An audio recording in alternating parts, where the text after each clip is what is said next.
തീർച്ചയായും ശ്രീ മഞ്ചവലാകം ജയൻ, വലിയ വിമർശനം എന്ന് പറയുമ്പോൾ എ പി വിഭാഗം സമസ്ത വിഭാഗത്തിന്റെ മുഖ മാസികയിൽ റിസാലയിൽ വലിയ വിമർശനമുണ്ട്. ദേശീയ തലത്തിൽ കോൺഗ്രസും രാഹുൽ ഗാന്ധിയും വിമർശിക്കുന്ന കാര്യങ്ങൾ അത് കേരളത്തിൽ നടപ്പാകുന്നില്ല. കേരളത്തിൽ താലമേന്തി ഇത്തരത്തിൽ സ്വീകരിക്കുന്നു. അതുകൊണ്ടാണ് ഈ വർഗീയത ആരോപിച്ച് മറ്റുള്ളവർ കൂടി രംഗത്ത് വരുന്നത് എന്നുള്ള വിമർശനമാണ് ഉയർന്നിരിക്കുന്നത്. എം വി ഗോവിന്ദൻ മാസ്റ്ററുടെ വാക്കുകൾ നേരത്തെ കണ്ടതാണല്ലോ. UDF വർഗീയ ശക്തികളുമായി ചേർന്നു പോകുന്നു എന്നുള്ളതാണ് ആരോപിക്കുന്നത്. അതേസമയം പ്രതിപക്ഷ നേതാവ് മറുപടി പറഞ്ഞിട്ടുമുണ്ട്. കോൺഗ്രസ് ചേർന്ന് പോകുമ്പോൾ മാത്രമാണ് ഈ വർഗീയത, ഇടതുമുന്നണിയും CPM ചേർത്ത് പിടിക്കുമ്പോൾ അതില്ലെന്നൊരു ചോദ്യമുണ്ട്. എന്ത് തോന്നുന്നു, ഇതൊക്കെ ഗുണം ചെയ്യുമോ? നോക്കൂ, ഈ എം വി ഗോവിന്ദൻ പറയുന്ന വാക്കുകൾ അദ്ദേഹം ഇന്ന് പറയുന്നതല്ല നാളെ പറയുന്നത്, രാവിലെ പറയുന്നതല്ല വൈകുന്നേരം പറയുന്നത്. അദ്ദേഹം കണ്ടതുപോലെയൊക്കെ പറയാറുണ്ട്. അദ്ദേഹം നമുക്ക് ഒന്ന് തിരിഞ്ഞു നോക്കിയാൽ പല കാര്യങ്ങളും അദ്ദേഹം പറയുന്നത് വ്യത്യസ്തമായിട്ട് പറയും. നമുക്കറിയാമല്ലോ, അവിടെ തന്നെ നിലമ്പൂരിലെ കൊച്ചുകുട്ടി വൈദ്യുതി അക്കാദമിയായിട്ട് മരിച്ചു. അദ്ദേഹം പറയുന്ന രീതി എന്തായിരുന്നു? അതുകൊണ്ട് എം വി ഗോവിന്ദൻ അദ്ദേഹം വലിയ ഈ ഞങ്ങളുടെ തീവ്രവാദ നേതൃത്വം PDP ആരാ? സ്വന്തം വിരൽ ചൂണ്ടുമ്പോൾ മറ്റ് 4 വിരലുകൾ അദ്ദേഹത്തെ ചൂണ്ടുകയാണ്. അതല്ല ഇവിടെ ചെയ്യുന്നത്. ഒരു വിരൽ അദ്ദേഹം ചൂണ്ടുകയാണ് UDF-നെതിരെ, 4 വിരൽ അദ്ദേഹത്തെ ചൂണ്ടുക. PDP എല്ലാവർക്കും അറിഞ്ഞൂടെ? കേരളത്തിൽ ഇനി PDP-യെ കുറിച്ച് നമ്മൾ ആരും പറയണം. അപ്പോൾ തീവ്രവാദ പ്രവർത്തനം നേതൃത്വം കൊടുക്കുന്ന PDP എടുത്ത് തോളിലിട്ടിട്ടാണ് UDF-നെതിരെ പറയുന്നത്. അത് മാത്രമല്ല, അഖില ഭാരത ഹിന്ദു മഹാസഭ ഇപ്പോൾ LDF-ന് പിന്തുണ പ്രഖ്യാപിച്ചിട്ടുണ്ട്. അതിനെക്കുറിച്ച് എന്താ ഗോവിന്ദ മാഷ്ക്ക് പറയാനുള്ളത്? അപ്പോൾ ഈ തെരഞ്ഞെടുപ്പ് എടുക്കുമ്പോൾ UDF-നെതിരെ വെല്ലുവിളി ഇന്നലെ ഒരു മന്ത്രി പറഞ്ഞത് കേട്ടില്ലേ? ഒരു ഫോറസ്റ്റ് മിനിസ്റ്റർ പറഞ്ഞതാണ്.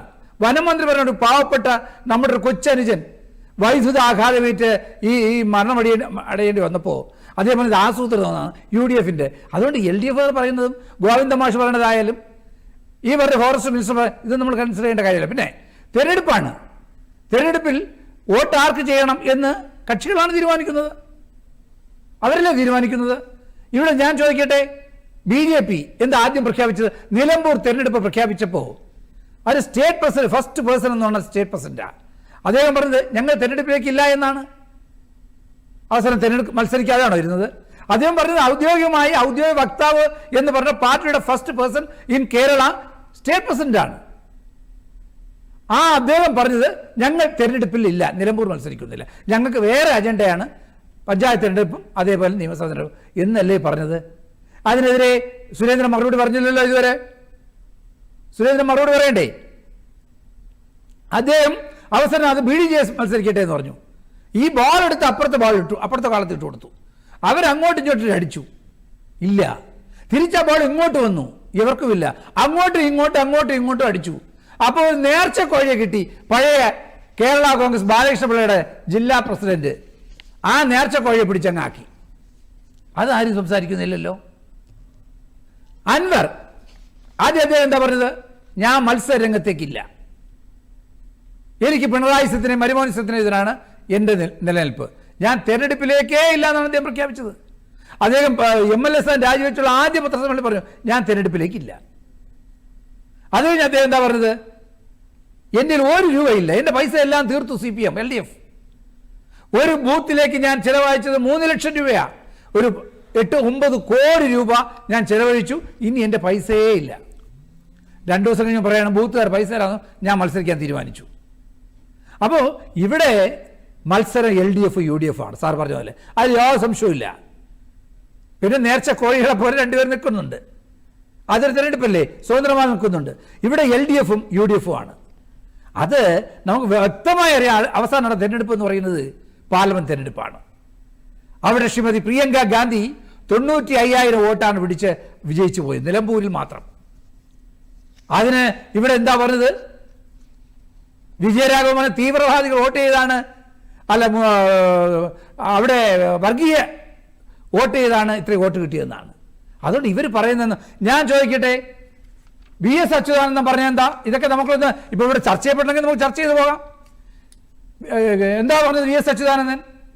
അവിടുത്തെ മലപ്പുറത്തെ വിദ്യാർത്ഥികൾ ജയിക്കുന്നത് പരീക്ഷയ്ക്ക് ജയിക്കുന്നത് കള്ള വോട്ട് ചെയ്ത് അവർ പിന്നെ പരീക്ഷ കോപ്പി ചെയ്തിട്ടെന്നാണ് അവിടെ പറഞ്ഞത്. വിജയരാഘവൻ പറഞ്ഞെന്താ? വർഗീയവാദികൾ വോട്ടിട്ടതുകൊണ്ടാണ് പ്രിയങ്ക ഇത്രയും വോട്ട് കിട്ടിയെന്നാണ്. കടകംപള്ളി പറഞ്ഞെന്താ? മലപ്പുറത്തിന്റെ ഉള്ളടക്കം വർഗീയത. വിജയരാഘവൻ പറഞ്ഞെന്താണ്? ദേശീയവാദ വികസനത്തിനെതിരെ മലപ്പുറം സമരം ചെയ്യുന്ന തീവ്രവാദികൾ. ഇ പി ജയരാജൻ എന്താ പറഞ്ഞത്? മലപ്പുറത്ത് ആക്രമണം നടത്തുന്ന രാജ്യദ്രോഹികൾ. കോടിയേരി എന്താ പറഞ്ഞത്? പാണക്കാട് തങ്ങൾ യോഗി ആദിത്യനാഥിനെ പോലെയാണ്. എ വിജയരാഘവൻ പറയുന്നത് കോൺഗ്രസ് നേതാവ് ഷാനവാസ് മുസ്ലിം തീവ്രവാദിയാണ്. അപ്പൊ ഇവർ പറയുന്നത് അവർക്ക് എന്തും പറയാം. നമ്മുടെ സ്ഥാനാർത്ഥി എന്താ പറഞ്ഞത്? അതുകൂടി ഇത് പറയണ്ടേ? സ്വരാജ് പാവപ്പെട്ട കേരളത്തിലെ മുഖ്യമന്ത്രിയായിരുന്ന VS അച്യുതാനന്ദനെ പറഞ്ഞത് അദ്ദേഹത്തിന് ക്യാപിറ്റൽ പണിഷ്മെന്റ് കൊടുക്കണമെന്നാ, ഡെത്ത് പണിഷ്മെന്റ്, കൊലക്കേറിൽ കയറ്റണമെന്നാണ് പറഞ്ഞത്. ആരാ? ഇപ്പോഴത്തെ അവിടുത്തെ സ്ഥാനാർത്ഥി ആരാ? VS അച്യുതാനന്ദൻ. VS അച്യുതാനന്ദൻ രാഷ്ട്രീയ പ്രവർത്തനം തുടങ്ങിയപ്പോ ഈ പറയപ്പെടുന്ന സ്ഥാനാർത്ഥി മൂത്രമൊഴിക്കാൻ തുടങ്ങിയിട്ടില്ല. അദ്ദേഹം പറഞ്ഞത് ക്യാപിറ്റൽ പണിഷ്മെന്റ്, ഈ രാജ്യത്തെ ഏറ്റവും വലിയ പണിഷ്മെന്റാ തൂക്കുകയർ. ഇത് പറഞ്ഞത് ആരാ? തീർച്ചയായും ശ്രീ മഞ്ചവളാകം ചെയ്യുന്ന LDF വോട്ട് ആണല്ലോ. യഥാർത്ഥ CPM, ഞാൻ ഒരു സെക്കൻഡ്, യഥാർത്ഥ CPM സ്വരാജിന് വോട്ട് ചെയ്യോ? ഞാൻ ചോദിക്കട്ടെ. VS അച്യുതാനന്ദന് ക്യാപിറ്റൽ പണിഷ്മെന്റ് കൊടുക്കുന്ന സ്ഥാനാർത്ഥിക്ക് വോട്ട് ചെയ്യോ? ഒന്ന്.